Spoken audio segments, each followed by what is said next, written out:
বিংশ শতাব্দীর শুরুর দিকে থিয়েটারে একটা বিশাল পরিবর্তন এসেছিল। আজকের এই বিশ্লেষণে আমরা ঠিক সেই গল্পটাই বলবো। কিভাবে মাত্র কয়েকজন দুঃসাহসী নাট্যকারের হাতে মঞ্চনাটক চিরদিনের জন্য বদলে গেল। চলুন সেই ইতিহাসটা একটু ঘেঁটে দেখা যাক। এই প্রশ্নটাই কিন্তু আমাদের আজকের আলোচনার একেবারে কেন্দ্রে। মানে যখন কোনো শিল্প তার চ্যালেঞ্জ করার ক্ষমতা হারিয়ে ফেলে, তখন আসলে কি হয়? যখন সমাজের আয়নাটা এতটাই নিখুঁত হয়ে যায় যে সেটা দেখে আর মনে কোনো প্রশ্নই জাগে না, কোনো অস্বস্তি তৈরি হয় না। আর এরা কিন্তু শুধু নাট্যকার ছিলেন না, এরা ছিলেন একজন বিপ্লবী। তারা এমন একটা শিল্পকে চ্যালেঞ্জ ছুড়ে দিয়েছিলেন যা প্রায় স্থবির হয়ে পড়েছিল, আর মঞ্চকে তারা বানিয়ে তুলেছিলেন চিন্তা আর বিতর্কের এক উত্তাল ময়দান। আচ্ছা, তাহলে চলুন এই বিপ্লবের একেবারে গভীরে প্রবেশ করা যাক। কিভাবে এই নাট্যকারেরা সেই সময়ের সব নিয়মকানুন ভেঙে নাটকের জন্য একেবারে নতুন ভাষা তৈরি করেছিলেন। তখনকার থিয়েটার ছিল বাস্তবতার একটা নিখুঁত কপি, কিন্তু কিছু শিল্পী চাইলেন এই নিখুঁত ছবির আড়ালের সত্যিটা সামনে আনতে। তারা চাইলেন ওই চকচকে আয়নাটাকে ভেঙে চুরমার করে দিতে, যাতে তার ভাঙা টুকরোগুলোতে বাস্তবতার একটা নতুন, আরও জটিল আর অনেক বেশি সত্যি রূপ ফুটে ওঠে। ঐতিহ্যের সাথে প্রথম বড় ধাক্কাটা কিন্তু এখানেই লাগে। এই পর্বে আমরা এমন একজনের কথা বলবো যিনি বাস্তববাদকে তার সীমার বাইরে ঠেলে দিয়েছিলেন আর মঞ্চকে বানিয়ে ফেলেছিলেন এক মনস্তাত্ত্বিক যুদ্ধক্ষেত্র।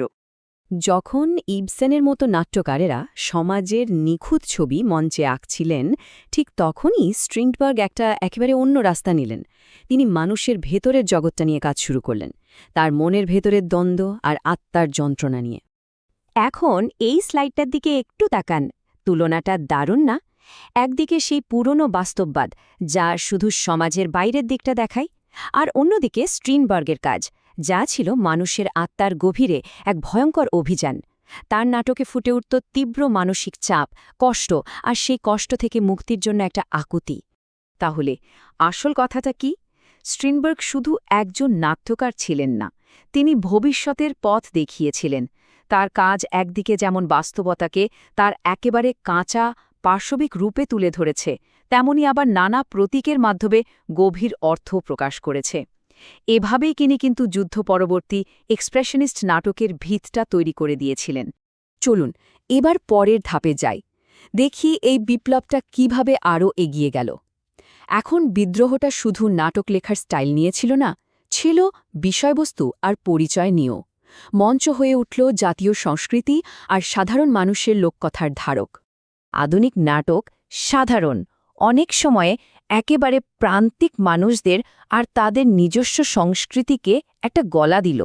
থিয়েটার আর শুধু বড়লোকদের ড্রয়িং রুমের গল্পে আটকে রইল না। আয়ারল্যান্ডে তো এই আন্দোলনটা একটা অবিশ্বাস্য রূপ নিয়েছিল।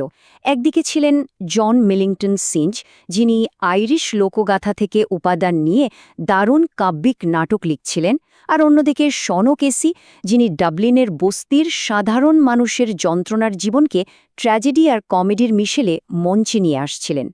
সিঞ্জিরের এই বিখ্যাত নাটকের একটা লাইন শুধু দেখুন।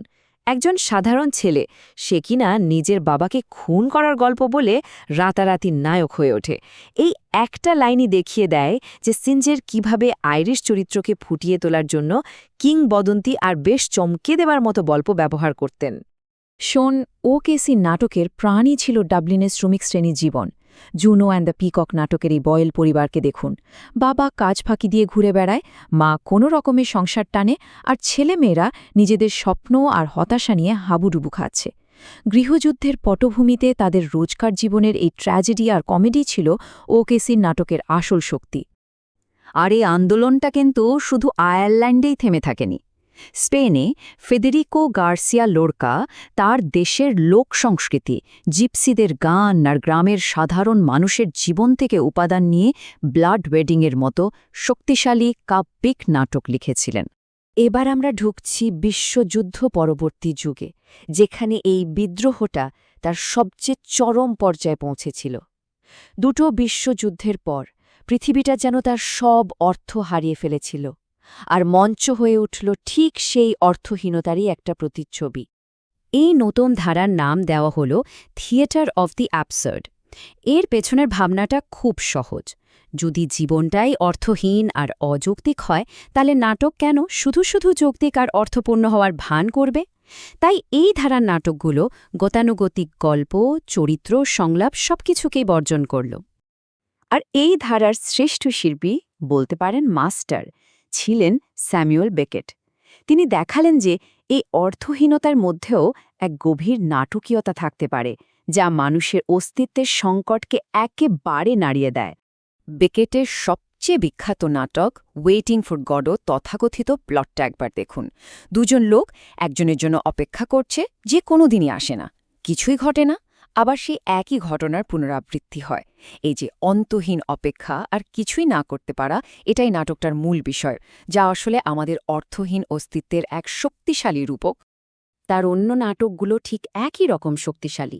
ভাবুন তো, এন্ড গেম নাটকে চরিত্ররা একটা ঘরের মধ্যে এমনভাবে আটকা পড়ে আছে যে দেখে মনে হয় তারা যেন একটা মানুষের মাথার খুলির ভেতরে রয়েছে। এই দৃশ্যটা হয়তো আমাদের অস্তিত্বের চূড়ান্ত সীমাবদ্ধতারই প্রতীক। কিংবা ক্র্যাপস লাস্ট স্টেপ নাটকের কথা ভাবুন। একজন বৃদ্ধ তার নিজেরই তরুণ বয়সের রেকর্ড করা গলা শুনছে, কিন্তু সেই গলার স্বর, সেই পুরনো আবেগ আর স্বপ্ন এখন তার কাছে একেবারে অচেনা একটা লোকের কথার মতো লাগছে। নাটকটা আমাদের পরিচয় আর স্মৃতির ভঙ্গুরতা নিয়ে গভীরভাবে প্রশ্ন তোলে। আর হ্যাপি ডেজের এই অসাধারণ দৃশ্যটা তো ভোলার নয়। একজন মহিলা কোমর পর্যন্ত মাটিতে ডুবে গেছেন এবং তিনি ধীরে ধীরে আরও তলিয়ে যাচ্ছেন, কিন্তু তারপরেও তিনি তার ব্যাগ থেকে জিনিসপত্র বের করে রোজকার জীবনের ছোটখাটো বিষয় নিয়ে কথা বলা থামাচ্ছেন না। এটা মানব পরিস্থিতির এক অবিশ্বাস্য রূপক। অনিবার্য ধ্বংসের মুখে দাঁড়িয়েও জীবনের তুচ্ছ জিনিসের প্রতি আমাদের অদম্য টান। তাহলে এই সব কিছুর ফল কি দাঁড়ালো? এই পথিকৃতরা এমন একটা দরজা খুলে দিয়েছিলেন যা মঞ্চকে সত্যিকারের বিশ্বজনীন আর বৈচিত্র্যময় করে তোলার সুযোগ করে দেয়। ইউরোপের এই বিদ্রোহীরা যে পথটা দেখিয়েছিলেন, সেই পথ ধরেই নাইজেরিয়ার ওলে সোয়েঙ্কা এবং সেন্ট লুসিয়ার ডেরেক ওয়ালকটের মতো নাট্যকাররা মঞ্চকে সারা বিশ্বে ছড়িয়ে দিয়েছেন। তারা নিজেদের সংস্কৃতি, লোকগাথা আর রাজনৈতিক বাস্তবতাকে ব্যবহার করে নতুন নতুন নাটকের ভাষা তৈরি করেছেন, যা থিয়েটারকে আরও অনেক বেশি সমৃদ্ধ করেছে। স্ট্রিন্ডবার্গ, সিঞ্জ বা বেকেচের মতো বিপ্লবীরা মঞ্চকে ভেঙে নতুন করে গড়েছিলেন। তারা আমাদের শিখিয়েছেন যে থিয়েটার শুধু বিনোদন নয়, এটা সমাজ আর নিজেকে দেখার একটা শক্তিশালী মাধ্যম। প্রশ্নটা হলো, আজকের এই জটিল পৃথিবীতে মঞ্চের আয়নায় আমাদের ঠিক কী দেখা উচিত?